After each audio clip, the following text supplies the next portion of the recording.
Bueno, también quiero darle las gracias a cada uno de los que ha podido escribirle a mi esposa, ha estado orando por ella.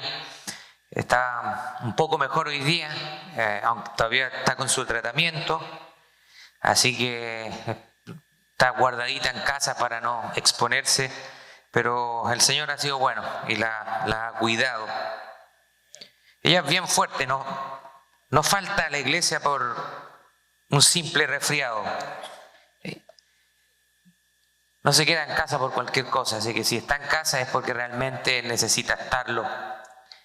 Y a veces nosotros vemos que hacemos excusa por cualquier cosa. Me duele un dedo, me quedo en casa. Me pegué con el martillo, me quedo en casa. Pero tenemos que ser comprometidos con el Señor. Yo sé que a ella le gustaría estar aquí, así que le mando saludos a la casa y que el Señor la siga bendiciendo y fortaleciendo. Bien, vamos a comenzar una nueva serie de Navidad. Si me muestra por favor ahí el logo en pantalla. Es una nueva serie de Navidad y la hemos llamado Navidad a través de los tiempos.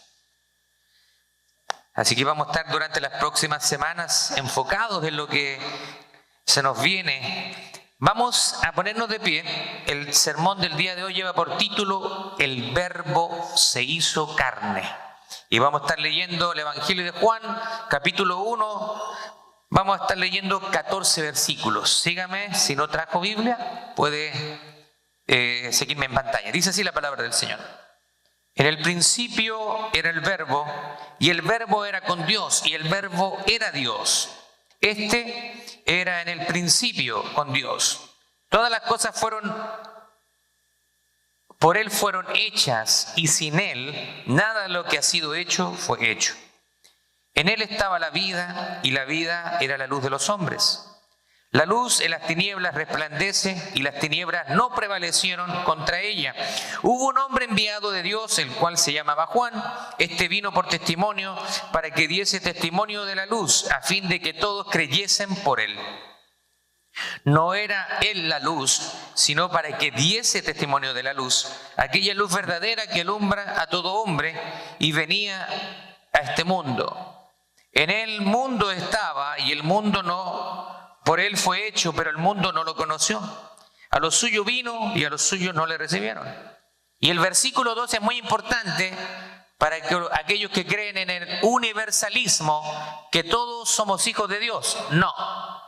Eso es una falsa creencia y este versículo echa por tierra eso. Miren lo que dice acá. Mas a todos los que le recibieron, a los que creen en su nombre, les dio potestad de ser hechos hijos de Dios.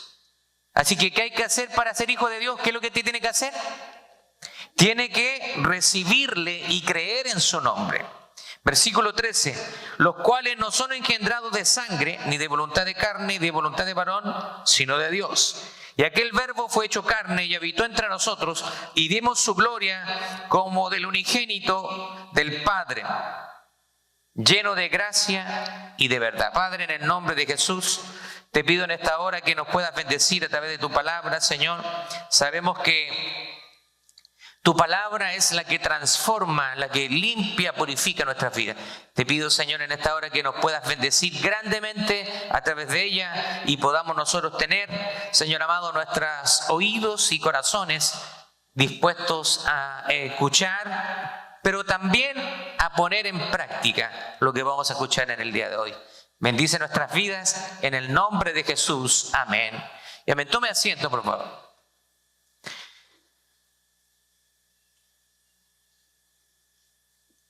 Los padres de la iglesia primitiva asignaron un símbolo a cada uno de los evangelios. Nosotros sabemos que tenemos 4 evangelios.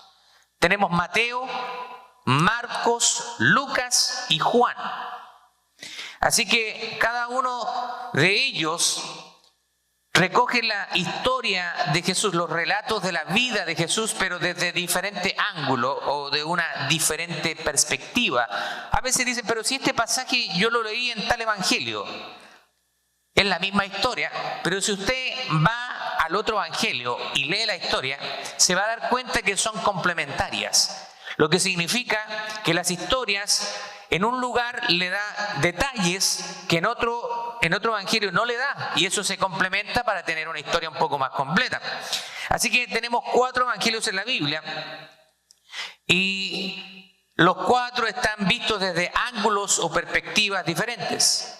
Así que ellos los padres de la iglesia escogieron 4 símbolos para cada evangelio. Ahí usted puede ver en pantalla una imagen. Mateo fue simbolizado por un león porque el autor enfatiza que Jesús es el rey Mesías. Marcos es simbolizado por un buey porque enfatiza a Jesús como el siervo humilde. Lucas enfatiza la humanidad de Jesús y es simbolizado por un hombre sin rostro, y el tema mayor de ese evangelio es que Jesús es el Hijo del Hombre. Y ahora, cuando llegamos al evangelio de Juan, es un evangelio que se diferencia totalmente de los otros 3. Usted probablemente, si ha estudiado un poquito de teología, usted habrá escuchado la palabra sinópticos. Existen lo que se llaman los evangelios sinópticos, y esos son Mateo, Marcos y Lucas. Pero Juan se considera un evangelio muy singular, muy diferente al resto. Así que lo que hace Juan es enfatiza la divinidad o la deidad de Jesús como el Hijo de Dios, y es simbolizado por un águila. ¿Por qué por un águila? Porque el águila se eleva a las alturas del cielo y luego desciende. Y Jesús descendió desde lo alto, desde el cielo, para habitar entre nosotros. Ahora quiero darle un poquito de contexto acerca del libro de Juan, el Evangelio de Juan. Primero, decir que este fue el último de los evangelios en ser escrito, y se escribió alrededor del año 85 a 90 después de Cristo. Fue escrito por el apóstol Juan, quien fue el más viejo y el último testigo sobreviviente entre los apóstoles de Jesús. Ahora, Juan menciona 8 milagros de Jesús, de los cuales 6 se mencionan exclusivamente en este evangelio. Ahora, el énfasis del libro está en la deidad de Cristo. Jesucristo es Dios encarnado. Ahora, el mismo Juan nos entrega cuál es el propósito de escribir su evangelio, y eso lo encontramos en el mismo libro de Juan, el evangelio de Juan, en el capítulo 20, verso 31, que dice así: pero estas se han escrito, se refiere a todas estas cosas, a todas estas obras, a todo lo que está escrito. Dice, pero estas se han escrito para que creáis que Jesús es el Cristo, el Hijo de Dios, y para que creyendo tengáis vida en su nombre. Así que Juan nos está diciendo, cuando ustedes creen en Jesús, ustedes van a tener una vida en su nombre, una vida diferente. Cuando nosotros pensamos en Navidad, la mayoría, ¿qué nos imaginamos? Regalos, pesebre, el Christmas tree, ¿cierto? El arbolito de Pascua, flores, hay decoraciones, todo es comida también. Por ahí me dicen también comida, una buena cena de Navidad. Pero quizás podemos imaginarnos todos estos símbolos navideños: pesebre, los pastores, los ángeles anunciando el nacimiento del Salvador. Pero ¿sabe lo que hace Juan? Juan nos lleva mucho más atrás. Por eso que este es un evangelio muy diferente a los otros. No comienza con un bebé en un establo, sino con una declaración sublime que dice: en el principio era el Verbo. Juan no comienza en Belén de Judea, sino que Juan comienza en la eternidad. Antes de la creación, antes del tiempo, antes de que todo existiese, Cristo ya era, Cristo ya existía. Ahora, ¿por qué esto es importante? Porque la Navidad no celebra el comienzo de Jesús. Él no comenzó a existir en Belén. Lo que comenzó allí fue su encarnación, no su existencia. Cristo ya existía en plena comunión con el Padre y el Espíritu Santo en la eternidad. Gracias. Mire lo que dice Agustín de Hipona. Nunca hubo un tiempo en que el Hijo no fuese. Así que Juan quiere que veamos al niño de Belén como el Dios eterno, el creador de la vida y la luz. Y este Cristo eterno se hizo carne para habitar entre nosotros. Y es interesante, porque Él comienza mucho antes el relato de la Navidad.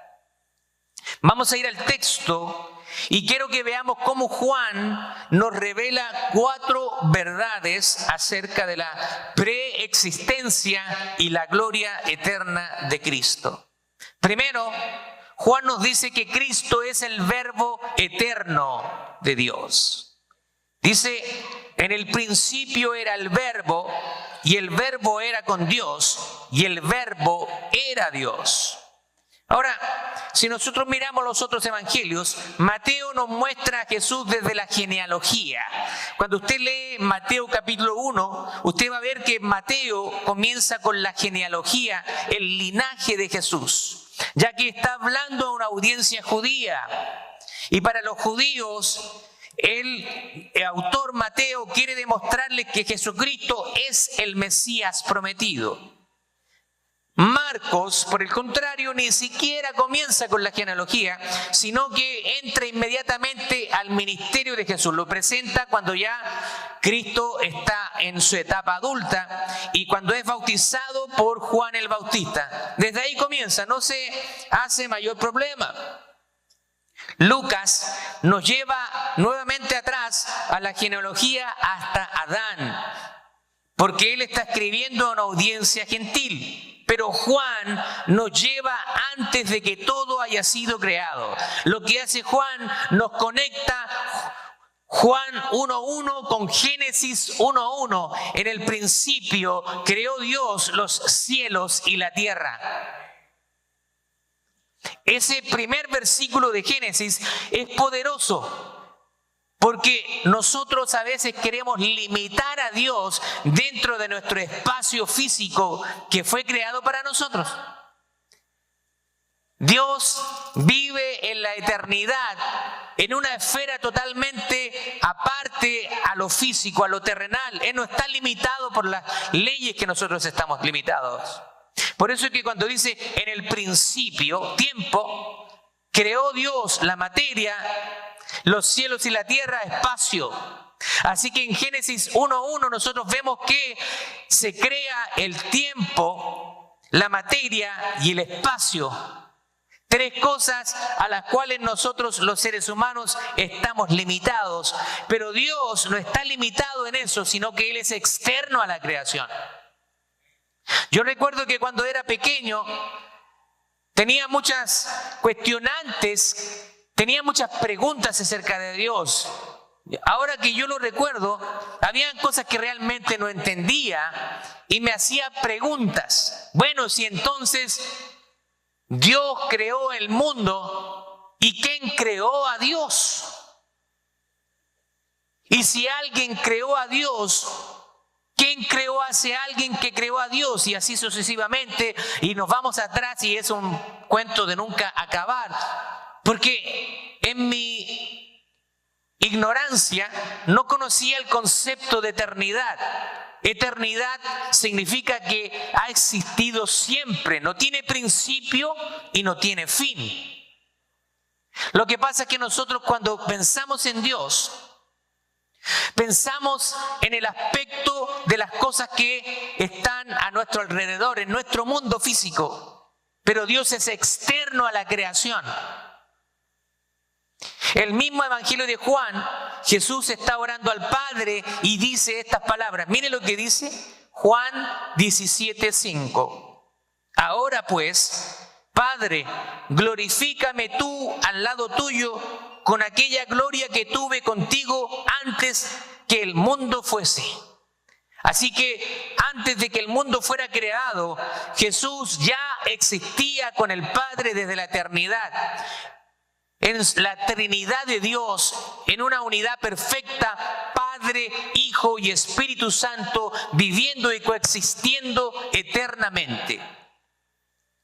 Ahora, es muy interesante que Juan usa una palabra para traducir verbo, o también se ha traducido palabra, que es logos.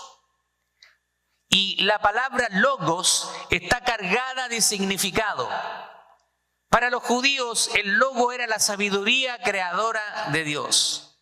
El concepto de logos es un concepto extremadamente rico, complejo y también multifacético, sobre todo para los filósofos griegos. Los griegos utilizaban el término con bastante frecuencia, pudiendo significar tanto el pensamiento de una persona como la expresión de esa persona. Ahora, el filósofo Heráclito fue uno de los primeros en usar logos como un término técnico. Filosóficamente el logos representaba el alma del universo, un principio que era omnipresente, racional y creador, del cual provenían todas las cosas y toda la sabiduría humana.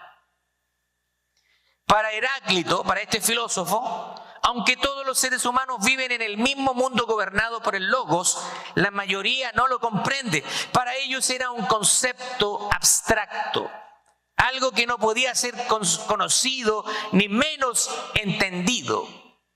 Declaraba que el logos siempre ha existido y siempre existirá, así que hablaba de eternidad del logos y que todas las cosas ocurren o llegan a existir gracias a ese logos. Era el principio que estabilizaba el universo, que mantenía el universo en equilibrio. Era un principio de orden que daba sentido y le daba estructura al universo. Aunque era invisible, mantenía el cosmos en armonía y en movimiento. Ahora, para los griegos, el logos era el principio racional del universo. Y así que el logos, tanto para los griegos como para los filósofos, el logos era más bien una especie de fuerza o algo abstracto. ¿Se acuerdan ustedes? No sé si ustedes vieron la película Star Wars. Algunos que nos encanta la ciencia ficción. Entonces vimos la película de Star Wars. Entonces ahí los personajes decían que la fuerza esté contigo. Y la fuerza era algo abstracto, algo que no se sabía de dónde venía, pero que daba poder a ciertos Jedis. Así que, en cierto modo, para los filósofos griegos, el logos era como la fuerza de Star Wars, que era difícil de explicar, que era un ente, pero que no tenía personalidad, una fuerza abstracta.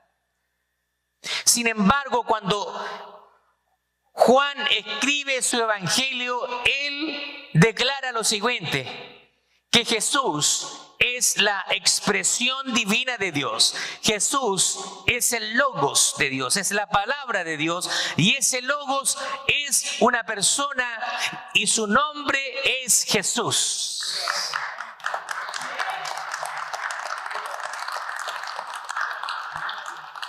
Esto me lleva más o menos cuando Pablo está en un lugar de Grecia. Y los griegos eran personas muy religiosas y creían en muchos dioses. Y tenían una estatua al Dios no conocido. Y Pablo les dice, yo les vengo a hablar de ese Dios que ustedes no conocen. En otras palabras, lo que está haciendo Juan, les está diciendo, ustedes ciertamente tienen ciertos conceptos acerca del logos. Saben que es una de dónde proviene todo, pero ustedes no conocen ese logos y yo se los voy a presentar. El logos es una persona y esa persona tiene un nombre y ese nombre es Jesucristo, nombre que es dado por sobre todo nombre. Así que vamos a hablar de la preexistencia de Jesús. No dice desde el principio, sino en el principio, lo que significa que cuando el tiempo comenzó ya estaba existiendo. El logos ya existía porque el logos es externo a este mundo. Ahora esto coincide con el testimonio del Antiguo Testamento. Por ejemplo, en Miqueas 5:2 se habla de su origen. Dice, en los días de la eternidad. Proverbios capítulo 8, versos 22 en adelante, habla de la imagen de la sabiduría eterna junto al Padre, una sombra de Cristo. En el Salmo 92 dice que solo Dios es eterno y Juan confirma que Cristo comparte esa eternidad con el Padre. El teólogo A.W. Pink escribe lo siguiente: el verbo no tuvo principio. Él es el principio, sin origen y sin causa. Así que Juan establece, Cristo no es creado, Cristo es eterno. El segundo punto que quiero destacar de acá de Juan es que Cristo es plenamente, completamente Dios. Dice el versículo 1, la segunda parte, y el verbo era Dios. Este era en el principio con Dios. Ahora, la gramática griega es bastante contundente. Juan no dice que el verbo era un Dios, sino que dice que el verbo era Dios. Así que comparte plenamente la naturaleza divina. Existe una traducción adulterada de los testigos de Jehová, que es la traducción del Nuevo Mundo, donde hay una manipulación del texto en la traducción, porque los testigos de Jehová quieren restarle divinidad e importancia a Jesús y manipulan la traducción para decir que el Logos era un Dios. Pero la gramática griega no nos permite traducir de esa manera un artículo indefinido, sino que dice que el Logos era Dios. Así que Jesucristo es Dios. Hubo una antigua herejía que vino de un hombre que se llamaba Arriano, por eso que se llama el arrianismo, que básicamente dice que Jesucristo no es Dios, pero que fue creado por Dios. También esa antigua herejía la creen el día de hoy la Iglesia de Jesucristo de los Santos de los Últimos Días, o conocida comúnmente como la Iglesia Mormona. El mormonismo también creen que Jesucristo fue creado. Yo no sé si usted va a confiar en Joseph Smith, alguien que en el año 1800 algo en Nueva York recibió una revelación cuando en la palabra de Dios, escrita hace más de 2000 años, nos dice: el que quite o añade a las palabras de esta profecía sea anatema. Yo no voy a confiar en un hombre en el siglo XVII, XVIII, sino que voy a confiar en los apóstoles que recibieron la revelación divina. Ahora, esto fue rechazado ampliamente por los concilios de la Iglesia en los primeros siglos.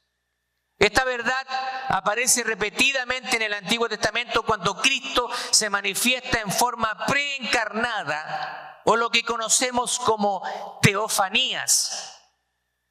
La teofanía, ahí de la palabra, la etimología de la palabra, teo viene de theos, que significa Dios, y fanía es manifestación. Así que cuando hablamos de una teofanía, es la manifestación de Dios. Por ejemplo,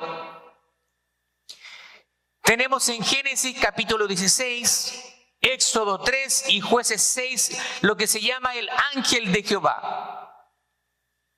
Habla cómo Dios en estos pasajes cómo Dios recibe adoración, perdona pecados, así que no puede ser un ángel, sino que solamente Dios puede perdonar pecados.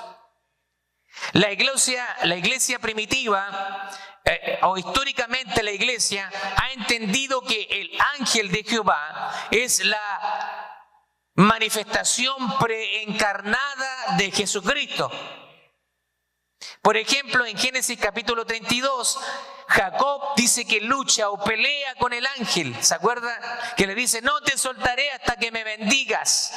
¿Con quién está luchando? Con Jesús.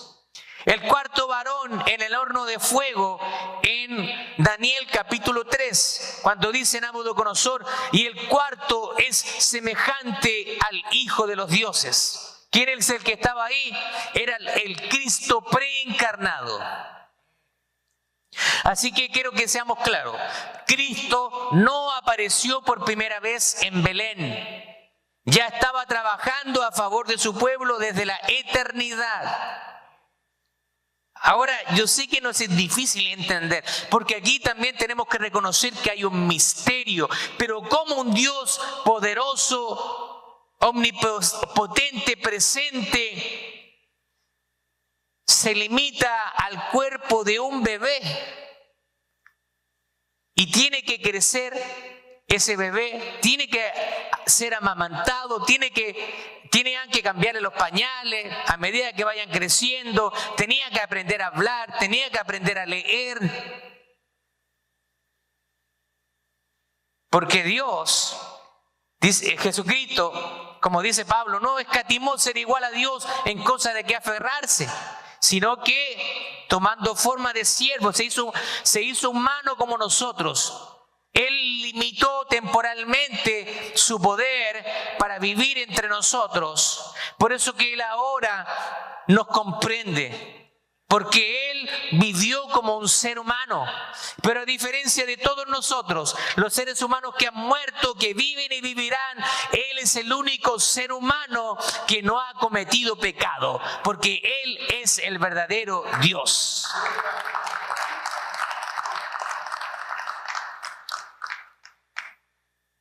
El teólogo Herman Bavinck afirmó lo siguiente: en Cristo, Dios mismo desciende a nosotros. Él es Dios tal como es eternamente, tal como Dios es eternamente.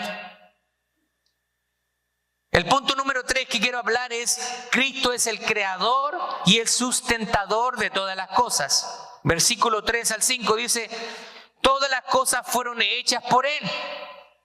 ¿Por quién? Por Jesús. Y sin Él, nada de lo que fue hecho ha sido hecho. En Él estaba la vida, y la vida era la luz de los hombres. La luz en las tinieblas resplandece, y las tinieblas no prevalecieron contra Él. Como dice Pablo en Colosenses capítulo 1, verso 15, Él es el primogénito de toda creación, porque por Él y mediante Él fueron hechas todas las cosas. Juan no deja espacio para dudas, porque Cristo no es parte de la creación, es su creador. Esto conecta directamente con Génesis capítulo 1, verso 1 al 3, donde en el capítulo 3, del 1:1 al capítulo 3, donde Dios crea mediante su palabra. Acá hay un concepto que se llama ex nihilo, que solamente Dios tiene el poder para crear desde la nada. Muchos han tratado de explicar el origen del universo. Hay una teoría que se llama la teoría del Big Bang, que dice que el universo comenzó a existir luego de una explosión de moléculas. Pero el espacio, las moléculas, ¿quién las creó? ¿Cómo se dio esa explosión? Nadie lo puede explicar, ¿no? Porque el concepto de creador es alguien que es poderoso y está externo a la creación. También algunos han tratado de explicar el origen a través de la teoría de la evolución de Darwin, que dice que el hombre proviene del mono o del simio. Quizás algunos se parecen, pero no venimos del mono. Han tratado de traer esta teoría, pero aún así eso no explicaría quién creó el mundo. Ahora, ¿por qué los monos no se convierten en seres humanos? Existe lo que se llama la adaptación, pero la evolución, que es un cambio de una especie a otra, realmente no se ha observado en la naturaleza. Aunque traten de decirte lo siguiente, lo contrario.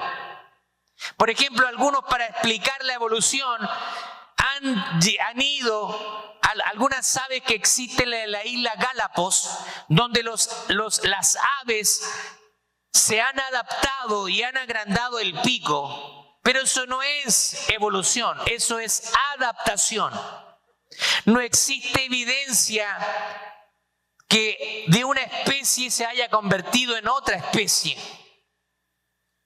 De hecho, me llamó mucho la atención porque cuando Naomi se estaba bañando y ella se mira los dedos y ve que los dedos se le ponen arrugaditos, y me pregunta: papá, ¿por qué se me ponen los dedos así arrugaditos cuando paso mucho tiempo en el agua? Y yo le dije: eso es algo que Dios nos creó, porque eso tiene una razón de ser.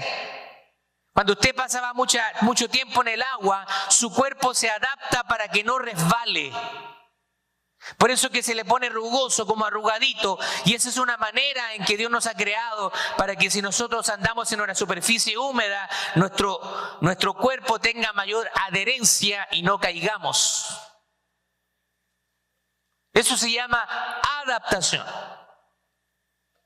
Ahora, Salmos 33:6, dice: por la palabra de Jehová fueron hechos los cielos.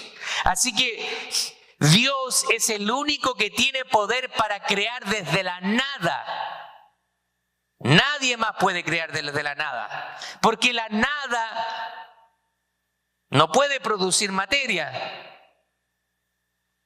No puede producir materia, solo Dios puede producir lo que está creado. ¿Se acuerdan que yo les compartí hace un tiempo atrás el principio de Avogadro, de la termodinámica? La materia no se crea ni se destruye, solo se transforma. La materia se mantiene constante en el universo. Usted no puede producir más materia de la que ya está existente. Simplemente usted puede transformar esa materia. Cuando usted, por ejemplo, pone madera para prender una fogata, esa madera comienza a consumirse. ¿Dónde se fue la madera? Se redujo a cenizas. ¿Y dónde está el resto de la materia? Bueno, el resto de la materia se convirtió en CO2 y agua. En otros estados hay una conversión ahí de materia, pero no es que desaparece y se crea la materia se mantiene constante en el universo. Colosenses capítulo 1, versos 16 al 17 dice que todo fue creado por medio de Él y para Él. Juan dice que en Cristo está la vida y la luz. Él no solo creó al mundo, sino que también lo sostiene. Él sostiene, hay leyes que no se pueden romper. Está la ley de gravedad. Hay una ley de gravedad, que todo es atraído a la tierra. Todo es atraído a la tierra. Así que usted no trate de creerse Superman y lanzarse del segundo piso pensando que va a volar. Si usted se lanza del segundo piso, va a caer atraído por el centro de gravedad de la Tierra a 9.7 metros por segundo o algo así. Hay una velocidad constante Hay leyes que gobiernan, y esas leyes, ¿de dónde salieron? Hay un creador detrás. La tierra, ¿por qué no se cae en el universo si está flotando ahí en el universo? ¿Por qué no se cae la tierra? Porque dice que Él la sostiene con su mano. Todo ha sido pensado por el arquitecto de arquitectos. La tierra está a una distancia perfecta del sol. Si estuviera más cerca, nos asaríamos, nos quemaríamos. Y si la tierra estuviera más lejos, nos congelaríamos. Pero exactamente está donde tiene que estar, porque el Creador es sumamente inteligente.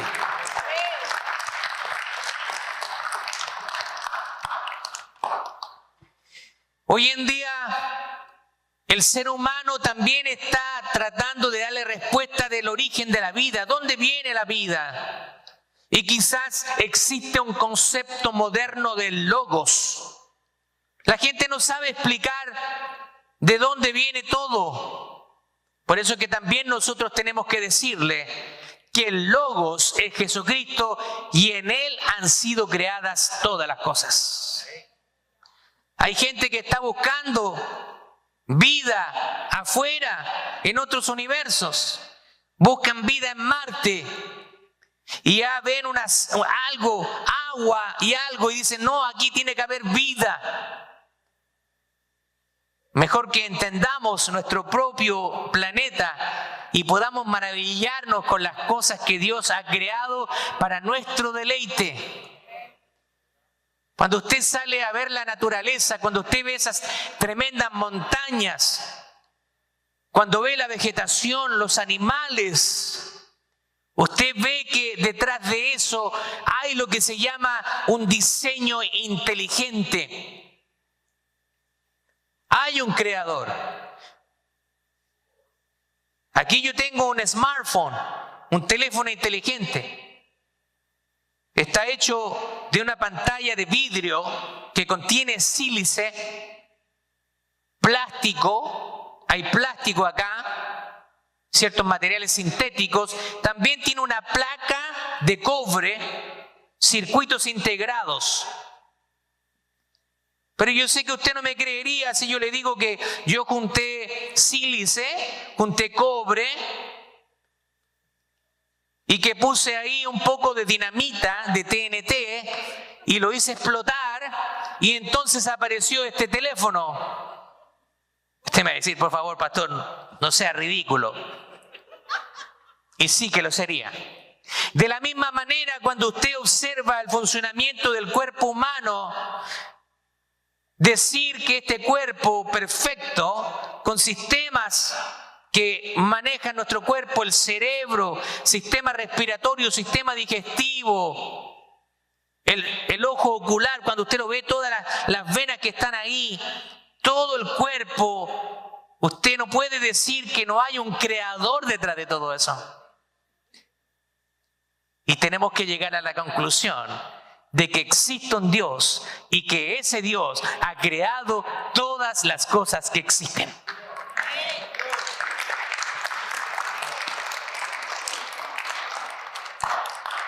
El teólogo J.I. Packer señala lo siguiente: el niño en el pesebre era el creador del universo. ¡Wow! ¿Usted se logra imaginar eso? Esa escena en el pesebre o manger, donde está Jesús, un bebé recién nacido, y que ese bebé era el creador del universo.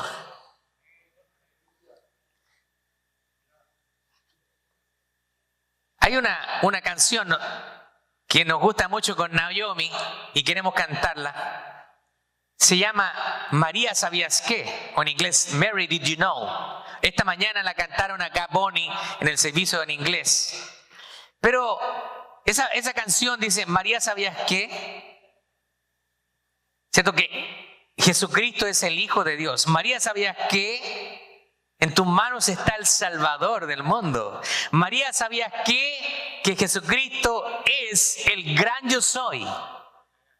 Yo creo que ella no sabía y era difícil de entender, tal como para nosotros también se nos hace difícil de entender.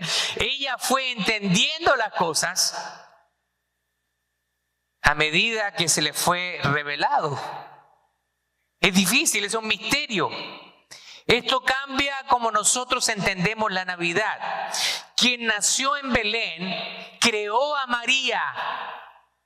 ¿Se da cuenta de eso? Creó a José, creó a los pastores, creó la estrella y creó el mundo entero.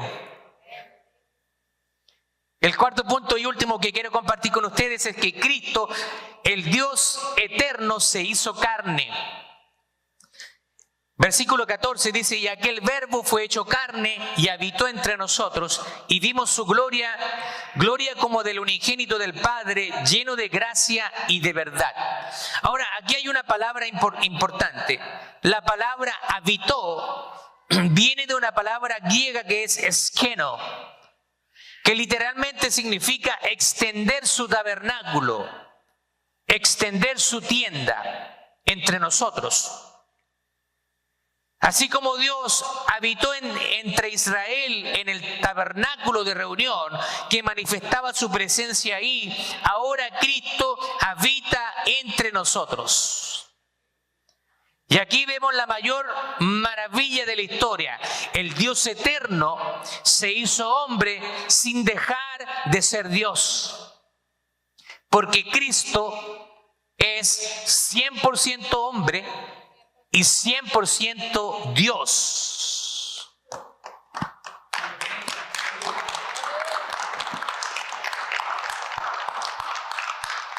Ahora aquí hay algunas conexiones con el Antiguo Testamento.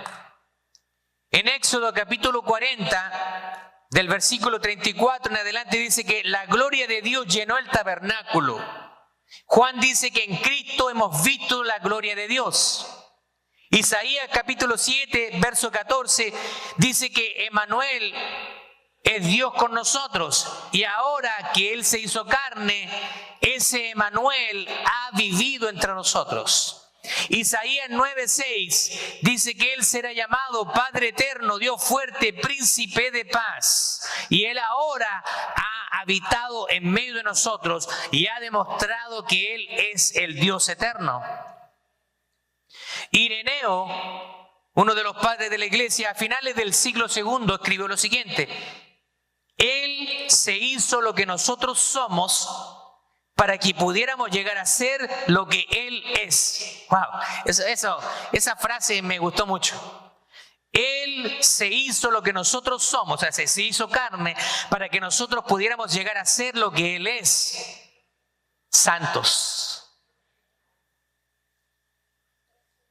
Ahora, Juan nos recuerda varias cosas. Primero, que la Navidad no comienza en Belén, sino que comienza en la eternidad, en el plan perfecto de Dios. Cristo es el Verbo eterno, el Dios verdadero, la palabra de Dios, el creador y sustentador del universo y el Dios encarnado. Cristo vino a darnos vida, luz y salvación. Así que en Navidad no solamente nosotros celebramos el nacimiento de un niño, sino la venida del Dios eterno a nuestro mundo, quien trajo salvación para todo aquel que cree. ¿Se acuerda lo que decía el versículo 12? Y a todos los que creen, dice, mas a todos los que le recibieron, a los que creen en su nombre, les dio la potestad de ser hechos hijos de Dios.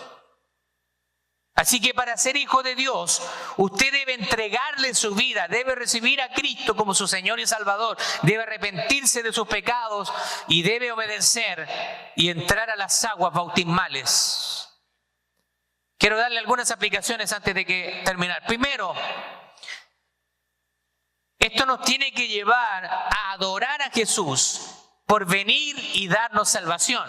Así que la Navidad es una hermosa oportunidad de adorar a Dios, de recordar de que Cristo se hizo carne, se hizo y nació en forma de un bebé para venir a darnos salvación. Así que la Navidad debe llevarnos a una profunda adoración y a una profunda reverencia hacia Dios. Segundo, podemos nosotros confiar en Cristo en todo momento, porque si Él creó el universo y lo sostiene, puede sostener tu vida, puede sostener tu familia, puede sostener tu ministerio y puede sostener tu futuro.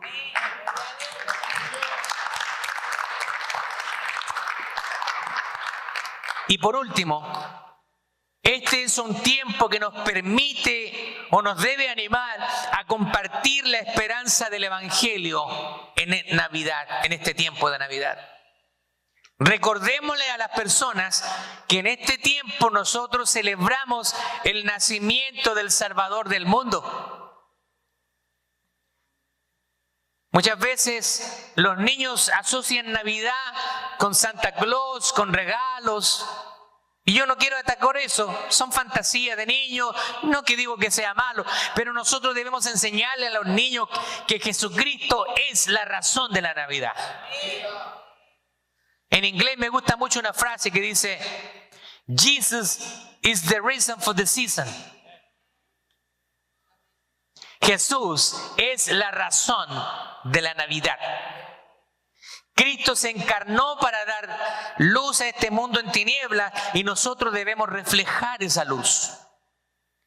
La Navidad es la mejor época para proclamar a Cristo eterno, el cual se hizo carne para darte vida eterna a ti y a mí y a todo aquel que cree.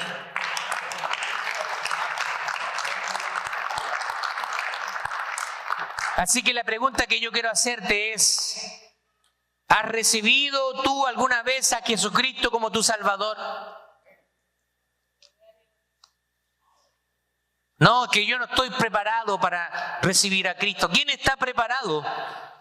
Cristo siempre llega en un momento donde tenemos un desastre en nuestra vida. Así que no esperes ser perfecto para entregarle tu vida al Señor. Por el contrario, Él es el que nos va a perfeccionar día a día. Nosotros, lejos de Él, no podemos hacer nada. Así que en este día quiero animarte que si tú no le has entregado tu vida a Cristo, no esperes otro día. Este es el día en que Dios puede darte salvación a través de su Hijo Jesucristo. Póngase de pie.